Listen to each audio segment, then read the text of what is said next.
అమ్మా నమస్తే అమ్మా. ఇప్పుడు మీరు ఇక్కడ ఈ పవన్ కళ్యాణ్ గారు వస్తున్నారు కదా మీ ఏరియాకి, సో మీరు అంతా తయారు చేస్తున్నారు. మీరు ఇక్కడ ఏం చేస్తారు? మీ పేరేంటమ్మా? మీ పేరు చెప్పు ముందు. నా పేరు Simhachalam sir. Simhachalam, very good. మా ఊర్లో ఉన్న కోవిల పేరు. నీ పేరమ్మా? జ్యోతి. నీలవేణి. మీరు ఏం చేస్తుంటారు ఇక్కడ? సార్ మేము ఇక్కడ షాపు పెట్టుకుని ఇక్కడ కాఫీ అమ్ముతాం సార్. కాఫీ అమ్ముతున్నారు? కాఫీ అమ్ముకొని తోట చూస్తాం సార్. ఓకే. అదే ఇక్కడ చెత్త ఏది తీసి అదే పడేసేసిన ప్లాస్టిక్ ఉంచాం సార్. ప్లాస్టిక్ చాలా దూరంగా ఉంటారు. మంచిది. ఇప్పుడే చూశాను మీరు ప్లాస్టిక్ చెత్త ఏరడం చూశాను, చాలా సంతోషం. అవును, పర్వాలేదు మా, అది కూడా తీసారు కదా, అది ఇంపార్టెంట్. నేను చెప్పేది ముచ్చు కవర్ అయినా సరే వదలలేదు కదా మీరు. మాకి ఇలాగ ఉంటేనే బాగుంటది సార్, నేచురల్ గా ఉంటది. మాకు ఇప్పుడు ఏదైనా ఈ సిమెంట్ గానీ ఏదైనా అదే పడితే సార్ మాకు బాగోదు సార్. అది అంటే మీకు ఇక్కడ కావాల్సింది పర్యావరణం పాడవకుండా ఇలాగ కాఫీ తోటలు ఉండాలి, ఇలాగ మంచి వాతావరణం ఉండాలి, వచ్చి ప్రజలు వచ్చి కాఫీ కొనుక్కోవాలి. వేసవిలో అయితే ఇక్కడ చల్లదనం చాలా బాగుంటుంది. మీరు ఇప్పుడు ఇక్కడ పవన్ కళ్యాణ్ గారు వస్తున్నారు కదా, మీకు ఏమనిపిస్తుంది? చాలా మంచిగా అనిపిస్తుంది సార్, చాలా సంతోషం సార్. అదే సార్ మా కోసం వస్తున్నారంటే చాలా ఆనందం. అంటే అది మా అదృష్టం అనుకోవడం అంతే సార్. ఇన్నాళ్ళకి మాకు ఏ ఎమ్మెల్యే గారు కూడా అదే సీఎం గారు కూడా ఇక్కడ అడుగు పెట్టలేదు, రాలేదు కూడా సార్. అందుకనే మాకు ఇంకా సంతోషంగానే ఉంది. రైట్. ఆయన ఇప్పుడు ఆదివాసీ కింద ఉంటాడు, ఆయన మీలో ఒక మనిషి కింద ఉంటాడు అంతే తప్ప ఆయన నేను సీఎం అని అనుకోరు, డిప్యూటీ సీఎం అనుకోరు. అది అలాగని మాతో కలుపుకొని వస్తున్నారు కాబట్టి మాకు హ్యాపీగానే ఉంది. Very good, very good. ఇప్పుడు కాసేపట్లో ఆయన వస్తారు, వచ్చినప్పుడు మీరు ఆయనకి ఏం చెప్దాం అనుకుంటున్నారు?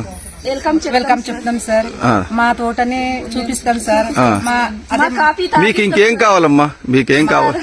ఇక్కడ ఇలా నేచురల్, మీ పర్యావరణం పాడవకూడదు, ఇలా నేచురల్ గా ఉండాలి. నేచురల్ గా ఉండాలి. మీకు ఏ విధంగా డెవలప్ చేయాలన్నా ఈ చెట్లు ఈ కాఫీ తోటలు మాకు సేడ్ అవ్వకూడదు. Okay, right. ఈ పాడకుండా చేయాలి. అది అవును. అంటే ఇప్పుడు బోల్డ్ మంది వస్తున్నారు, వాళ్ళ గురించి అని చెప్పి కొట్టేసి చేస్తే రోడ్డు పాడైపోద్ది కదా ఇక్కడ. కాబట్టి మీరు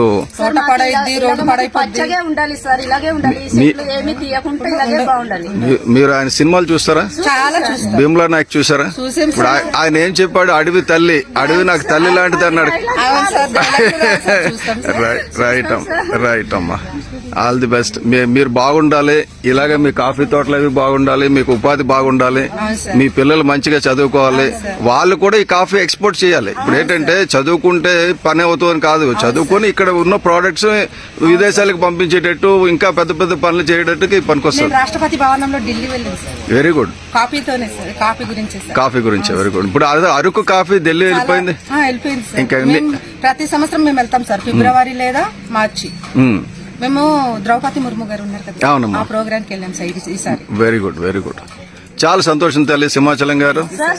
మళ్ళీ పవన్ కళ్యాణ్ గారు రావాలని మేము థ్యాంక్ యూ అమ్మా, థ్యాంక్ యూ. అది కాదు, ఆయన బాగోవాలి, మీరు బాగోవాలి, రాష్ట్రం బాగోవాలి, అంతే, అందరూ బాగోవాలి. థ్యాంక్ యూ అమ్మా, నమస్తే. ఇది ఇప్పుడు పవన్ కళ్యాణ్ గారు రాబోయే శంకరమట్టు దగ్గర ఈ ప్రాంతం. ఇది ఆయన గురించి ఆల్రెడీ పోలీసులు వచ్చారు, అందరూ రెడీగా ఉన్నారు ఉదయం నుంచి. సో ఈ wooden bridge is waiting for Pawan Kalyan garu. నమస్తే అమ్మ. వెయిటింగ్ ఫర్ పవన్ కళ్యాణ్ గారు.